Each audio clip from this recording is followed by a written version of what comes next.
राधिका ने घड़ी देखी। 13 मिनट बाकी थे। नील की उंगलियां फिर चलने लगीं और बाहर बैंक के गेट पर मीडिया की पहली वैन आकर रुक चुकी थी। बाहर कांच के दरवाजों के पार कैमरे चमकने लगे थे। मीडिया को बस एक इशारे का इंतजार था। अंदर आईटी फ्लोर पर तनाव इतना गाढ़ा था कि जैसे हवा भी भारी हो गई हो। राधिका ने धीमी आवाज में कहा, अगर यह गलत दिशा में गया तो सिस्टम हमेशा के लिए लॉक हो सकता है। नील ने स्क्रीन से नजर हटाए बिना जवाब दिया, वह पहले ही लॉक है मैडम। बस फर्क इतना है कि अभी चुप है। उसने एक ग्राफ खोला। नीली और लाल लाइनें एक दूसरे के पीछे दौड़ रही थीं। बीच बीच में एक जगह ऐसी थी जहां लाइनें टूट रही थीं। यहीं से पैसा बाहर दिखाया गया है, नील बोला, लेकिन असल में यहीं से वह वापस लाया जा सकता है। आईटी हेड ने कुर्सी खींचकर पास बैठते हुए कहा, तुम यह सब कैसे जानते हो? नील ने पहली बार सच बोला, मैं मशीनों के पास बड़ा हुआ हूं। जब मां जिंदा थीं, वह रात की शिफ्ट में यहीं सफाई करती थीं। मैं बाहर बैठा रहता था। सर्वर रूम की आवाजें मुझे बातें जैसी लगती थीं। कोई कुछ नहीं बोला। नील ने अगला कमांड डाला।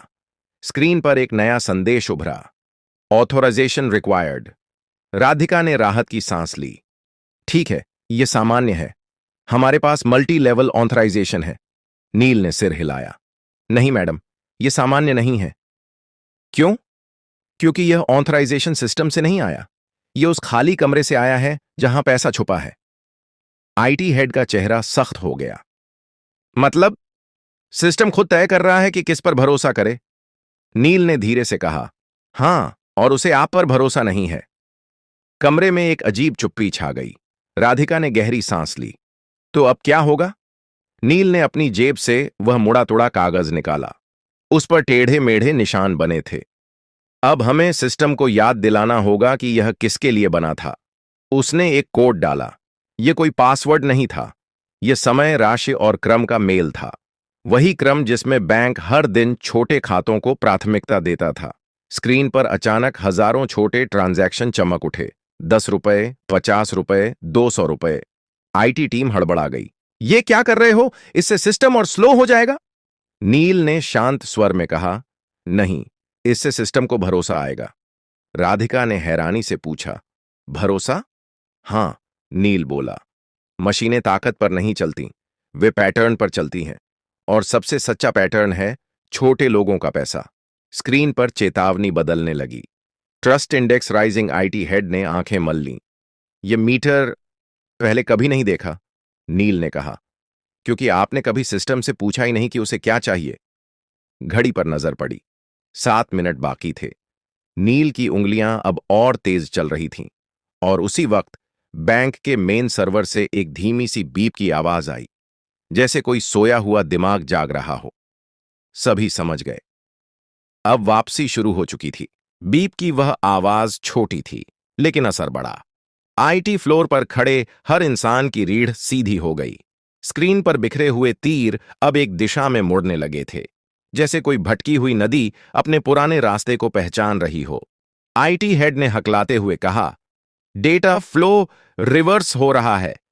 राधिका की आंखें स्क्रीन से हट ही नहीं रही थीं। मतलब? नील ने बिना रुके जवाब दिया, मतलब पैसा लौट रहा है, लेकिन अभी सफर पूरा नहीं हुआ है। स्क्रीन पर नंबर चलने लगे। 10 करोड़, 25 करोड़, 68 करोड़। कमरे में किसी की सांस नहीं निकल रही थी। लेकिन तभी एक जोर की बीप गूंजी। स्क्रीन लाल हो गई। System conflict detected. IT head उछल पड़ा। ये क्या है अब? नील रुक गया। पहली बार उसकी उंगलियां थमी। जिसने यह किया है उसे अब पता चल गया है। कौन? राधिका ने पूछा। नील ने सिर झुकाया। कोई बाहर का नहीं, अंदर का। कमरे में हलचल मच गई। लोग एक दूसरे की तरफ देखने लगे। स्क्रीन पर एक नया लॉग खुला। एक ही यूजर आईडी, एक ही मशीन, बार बार।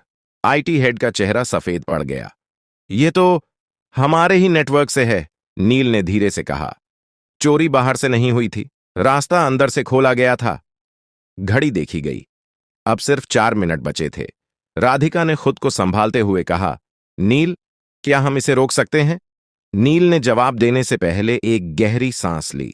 हां, लेकिन इसके लिए मुझे सिस्टम को पूरी तरह बंद करना होगा, 30 सेकंड के लिए। कमरे में हड़कंप मच गया। क्या